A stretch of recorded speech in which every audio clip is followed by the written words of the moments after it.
روميو وجولييت، قصة حب شهيرة. هذه القصة التي اعتمد عليها الكثير من الشعراء وتغنى بها الكثير من المطربين والمغنين، وكتب عنها الكثير من المسلسلات والأفلام، وحكايتها قدمت على خشبات المسارح وتسابقوا لمشاهدتها العشاق.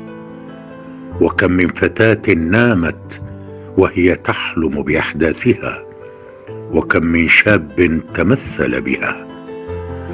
ولو لاحظنا بأن نهاية هذه القصة التي امتلأت بالعشق والهيام بأن بطليها ماتا انتحارا، وإن دلت هذه النهاية على شيء فهي تدل على أنه نادرا ما يستمر عشق وحب حتى النهاية. بعتذر منك لأني منك تعلمت الجفاء، بعتذر منك هيدا لأنك معرفت الوفاء، بعتذر منك لأني منك تعلمت الجفاء، بعتذر منك هيدا لأنك معرفت الوفاء.